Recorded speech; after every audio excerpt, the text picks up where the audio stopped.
bom dia para você. Pode chegar, seja muito bem-vindo a essa edição. Nós estamos ao vivo, agora são 8 horas e 31 minutos pelo horário de Brasília. O convite é o de sempre. Vamos juntos começar esse feriado da Proclamação da República bem informados. A partir de agora, você confere as notícias do Brasil e do mundo dessa terça-feira. Vamos aos destaques. Brasil apresenta na COP27 projeto de recuperação de áreas degradadas. Prévia do PIB indica que a economia brasileira segue em alta no terceiro trimestre. Cúpula do G20 começa nesta terça-feira na Indonésia e o presidente ucraniano diz estar convencido de que este é o momento que a guerra pode e deve ser interrompida. A Amazon irá demitir mais de 10 mil funcionários a partir desta semana, de acordo com o jornal americano New York Times. Tudo isso a partir de agora. E o presidente eleito, Luiz Inácio Lula da Silva, está no Egito para a COP27. Ele se encontra hoje com o enviado especial para o clima dos Estados Unidos, John Kerry. Esse vai ser um dos mais importantes encontros bilaterais de Lula no evento. Na Conferência das Nações Unidas, ele deve reafirmar a Kerry a sua intenção de dar especial atenção à proteção da floresta amazônica e de recuperação de áreas degradadas. Existe a expectativa de que Lula se encontre ainda com representantes dos governos da China, da Alemanha e da Noruega. E nesta segunda-feira, enquanto Lula embarcava rumo ao Egito para a COP27, Geraldo Alckmin anunciou novos nomes para a equipe de transição. Os novos grupos mesclam figuras já conhecidas do cenário político com pessoas técnicas. O presidente eleito Luiz Inácio Lula da Silva embarcou nesta segunda-feira para o Egito, onde participará da COP27. Antes da viagem, disse pelas redes sociais que o combate às mudanças climáticas deve ser um compromisso do Estado brasileiro e afirmou que trabalhará pelo futuro do país e do planeta, que é um só para todos. Lula deve chegar ao Egito na terça-feira e fazer um discurso na cúpula do clima na quarta. Antes, se reunirá com governadores dos estados da Amazônia que participam do evento. Eles devem apresentar uma carta com compromissos e propostas pelo meio ambiente. O presidente Lula tem sinalizado de que já no início do seu mandato ele fará uma convocação de todos os 27 governadores para tratar de uma nova relação federativa e será discutido aí, inclusive, a reativação do que lá atrás se chamou de Programa de Aceleração do Crescimento. Neste momento, a carta tratará exclusivamente do modelo de concepção e dos compromissos dos governos estaduais de trabalhar de forma integrada a partir deste modelo de concepção do olhar para a Amazônia, conciliando aquilo que já foi aqui reportado dentro do tripé pessoas, floresta e economia. Enquanto o presidente eleito Luiz Inácio Lula da Silva viaja para o Egito para representar o país na COP27 e firmar compromissos com o clima mundial, aqui no Brasil segue o trabalho da equipe de transição do governo. Nesta segunda-feira, o vice-presidente eleito e coordenador da equipe de transição, Geraldo Alckmin, convocou a imprensa para anunciar novos membros no grupo de trabalho. Ele aproveitou para reforçar o engajamento da equipe com o combate ao desmatamento ilegal e as mudanças climáticas. E o planeta tem 3 biomas, 3 florestas fundamentais para o combate às mudanças climáticas. É o BIC, Brasil, Indonésia e Congo. Nas Américas, o Brasil, especialmente a Amazônia, na África, o Congo e na Ásia, a Indonésia.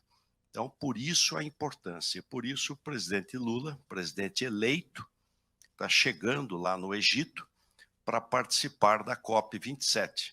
Por isso estamos fazendo esse requerimento, pedindo as informações para o governo federal e para o INPE em relação ao PRODES. E claro que as necessidades orçamentárias, no momento adequado, serão viabilizadas. Nós já tivemos conversas com o governo da Alemanha e da Noruega que vão autorizar no dia seguinte à posse a liberação desses recursos. E o Fundo Amazônia não está dentro do teto orçamentário. Ele tem, portanto, liberdade e eles vão ampliar as possibilidades de utilização desses recursos. E na PEC da transição também há recursos específicos para a recomposição orçamentária do Ministério do Meio Ambiente, especialmente dos órgãos de controle, porque essa é uma prioridade decisiva, como o presidente Lula e o nosso vice-presidente Alckmin já anunciaram. Os novos integrantes da equipe de transição vão atuar nas áreas de esporte, educação, juventude, infância, cultura, cidades e infraestrutura. Na área da educação, destaque para o ex-ministro da Educação, Henrique Paim, Priscila Cruz, presidente da ONG Todas pela Educação, e Alexandre Schneider, ex-secretário de Educação de São Paulo. No grupo dos esportes, a atleta e medalhista Ana Moser e Edinho Silva, prefeito de Araraquara, além do jogador Raí. Em cidades, Guilherme Boulos e o ex-deputado Geraldo Magela. Em cultura, a cantora Margarete Menezes e o ex-ministro Juca Ferreira. E na infraestrutura, o deputado federal Paulo Paim. E vamos agora de prestação de serviço, afinal, falta um mês para o fim do prazo daquele saque extraordinário do FGTS. E cerca de 8 bilhões de reais ainda estão disponíveis para o resgate. Então, atenção trabalhadores, se a retirada não for realizada, os recursos voltam para a conta vinculada do fundo. Cerca de 12 milhões de trabalhadores não realizaram o saque extraordinário do Fundo de Garantia por Tempo de Serviço. Com isso, 8 bilhões de reais ainda estão disponíveis para serem sacados. Vale lembrar que o valor pode ser sacado até o dia 15 de dezembro. Depois dessa data, o dinheiro que não foi resgatado retorna para as contas do fundo. Quem ainda não recebeu o crédito do saque extraordinário do FGTS de forma automática tem até o dia 15 de dezembro para fazer a solicitação pelo aplicativo FGTS.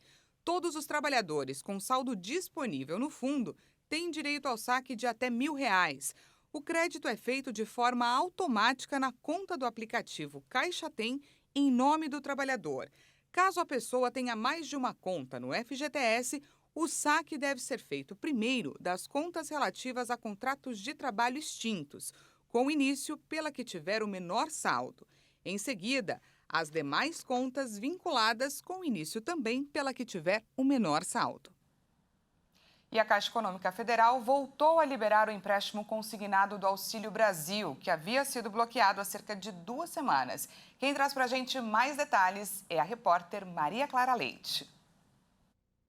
A Caixa havia suspendido o crédito um pouco antes do segundo turno das eleições por recomendação do Tribunal de Contas da União. E esse bloqueio permaneceu até que o processamento da folha de pagamento do benefício fosse concluído. Agora, então, esse empréstimo já está de volta. E como é que funciona o consignado do Auxílio Brasil? Bem, ele é um crédito descontado do próprio benefício. Assim, quem o utiliza recebe um valor menor até que pague o empréstimo. Esse consignado permite o comprometimento de até 40% do benefício, o que dá um limite aí de quase R$ 2.570, que devem ser devolvidos em 24 vezes, com valor máximo mensal a ser pago de R$ 160. A taxa de juros desse empréstimo é limitada a 13,5% ao mês. E o pedido desse empréstimo consignado do Auxílio Brasil pode ser feito pelos beneficiários diretamente no aplicativo Caixa Tem. O Pix completa 2 anos como meio de pagamento e ameaça por fim a tradicionais boletos e ao uso dos cartões de débito. O sistema de pagamentos instantâneos do Banco Central já movimentou cerca de 13 trilhões de reais nesse período.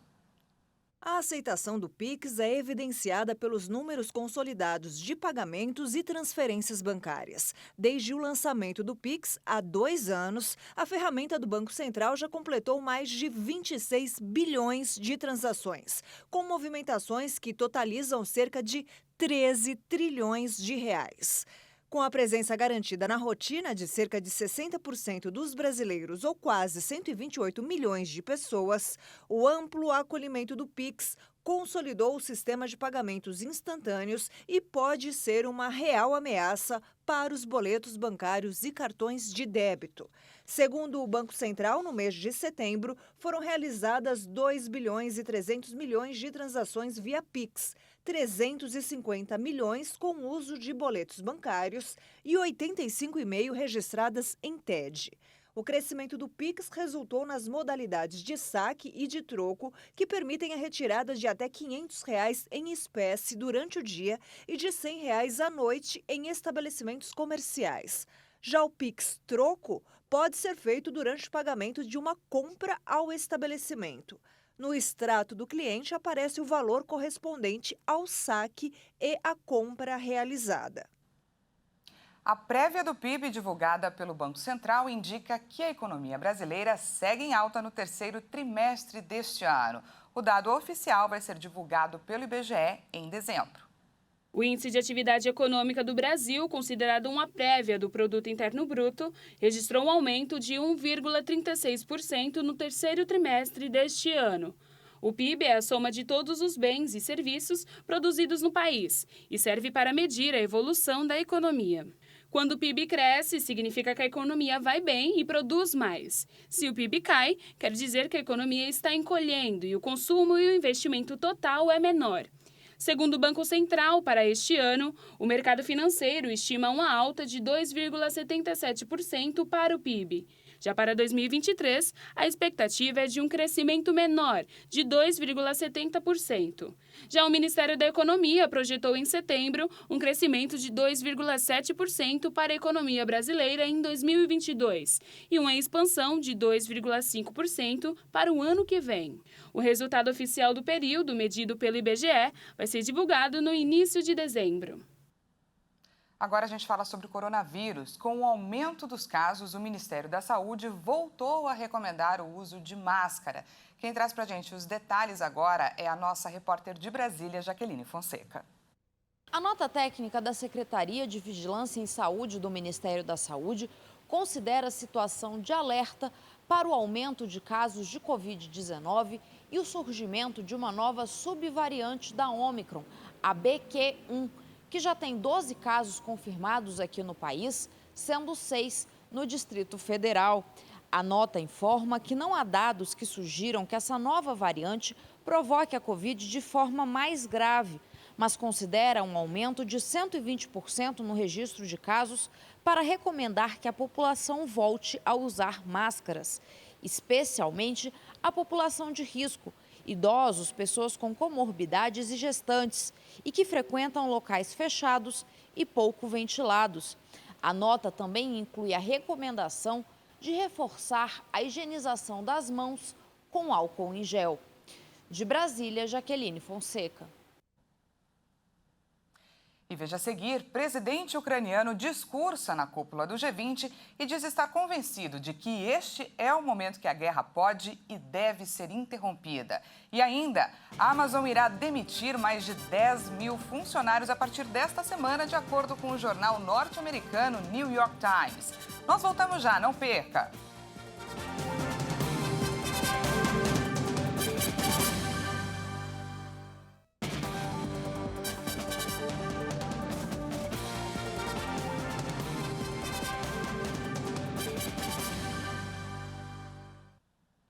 Seja bem-vindo mais uma vez nessa terça-feira de feriado da Proclamação da República. Nós estamos ao vivo, agora são 8h48 pelo horário de Brasília. E voltamos com destaque internacional.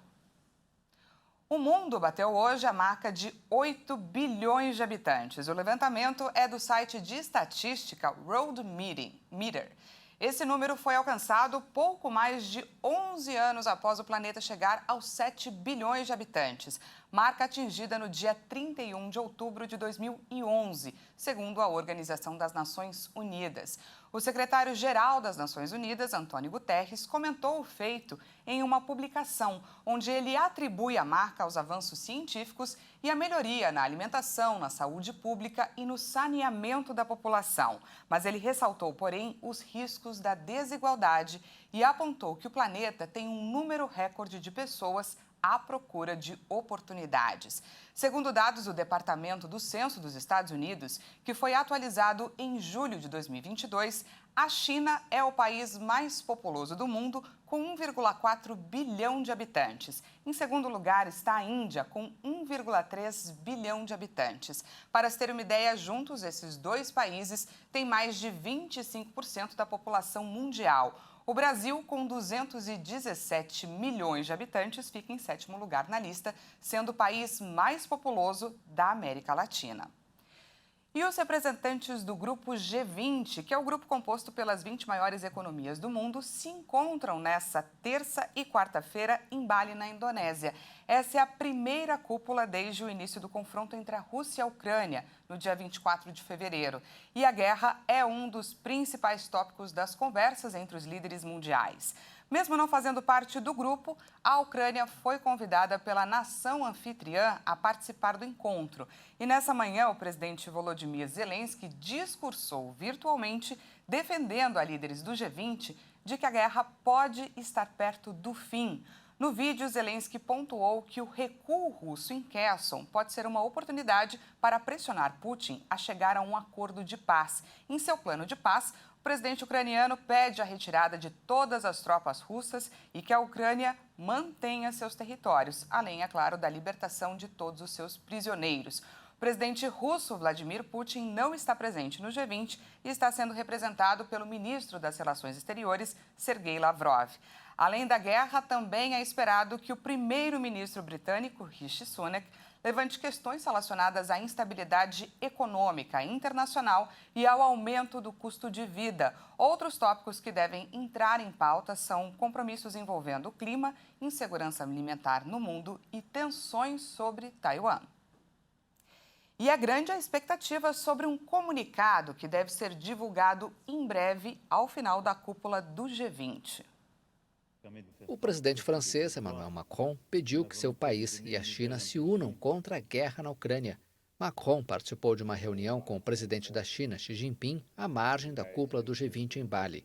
O G20 é o grupo que reúne as maiores economias do mundo. O grupo vai publicar um comunicado no fim da cúpula de líderes em Bali. Segundo um alto funcionário americano, a maioria dos membros vai condenar com firmeza a invasão russa da Ucrânia. O comunicado, que deve ser publicado no encerramento da cúpula na quarta-feira, vai mostrar que o G20 está realmente isolando a Rússia, um dos países membros do grupo. A fonte não informou quantos países vão se somar à condenação, nem como os diplomatas vão incluir essa declaração não unânime em um documento que requer o consenso de todos os países participantes. Após denúncias de irregularidades em sua utilização, a gigante do ramo de tecnologia Google terá que pagar uma multa bilionária a 40 estados americanos. A acusação é que os mecanismos de busca levaram os usuários a acreditar que o rastreamento de localização havia sido desativado em seus dispositivos. O valor equivale a mais de 2 bilhões de reais. O procurador-geral de Nova Jersey, Matthew Platkin, afirmou em um comunicado que plataformas digitais como o Google não podem alegar fornecer controles de privacidade aos usuários e, em seguida, mudar e desconsiderar esses controles para coletar e vender dados a anunciantes contra a vontade expressa dos usuários e com grande lucro. Esse teria sido o maior acordo de privacidade envolvendo vários estados na história americana. O acordo incluiu um compromisso vinculativo para divulgações aprimoradas pelo Google. A rara ação conjunta surgiu da impaciência com o fracasso das autoridades federais em reprimir as grandes companhias de tecnologias em meio a um impasse legislativo em Washington. Mais de 10 mil funcionários da Amazon serão demitidos a partir desta semana, desde o setor de varejo até o de recursos humanos. A informação foi divulgada pelo jornal norte-americano New York Times. Essas vagas representariam menos de 1% da massa salarial do grupo, que tinha 1,6 milhão de funcionários no fim de 2021. Parte importante dos efetivos é de trabalhadores temporários, contratados para períodos de alta atividade, como, por exemplo, durante as festas de fim de ano. Mas, se for confirmado, seria o corte de postos de trabalho mais importante na história da empresa de Jeff Bezos. Contactada pela agência France Presse, a Amazon não fez comentários até o momento. A empresa já havia anunciado há 2 semanas o congelamento das contratações para seus escritórios. Na quarta-feira passada, a Meta, matriz do Facebook, anunciou a demissão de 11 mil pessoas, 13% do total de funcionários. E olha só, nem só de futebol vive o Catar nessa Copa do Mundo. No país sede do Mundial, os camelos são mais do que ícones do deserto. Eles entram em campo, ou melhor, na pista, para competir em um dos esportes mais tradicionais da região. Vamos conferir. Apesar do apelo da Copa do Mundo, a tradição mantém o mando de campo no Catar. No pequeno Emirado, a preferência pelas corridas de dromedários, que muita gente prefere chamar de camelo, segue inabalável em meio à onda do futebol. Até o início do século XXI, os animais eram montados por crianças, mas a prática se tornou ilegal no final de 2004 e deu lugar a jockeys mecânicos controlados remotamente. Os treinadores acompanham a prova dentro do carro em uma pista paralela, de onde controlam um robô instalado na corcova do dromedário. As apostas estão proibidas no país, mas os participantes concorrem a prêmios de grande valor, geralmente doados pela família reinante, que patrocina a competição tradicional. No momento em que o Catar se prepara para receber mais de 1 milhão de torcedores para a Copa do Mundo, os organizadores das corridas de camelo vibram com a possibilidade de promover ainda mais o esporte nacional do país. E essa edição fica por aqui. Muito obrigada pela sua companhia. À 13h eu volto com mais informações para você. Te espero. Até mais.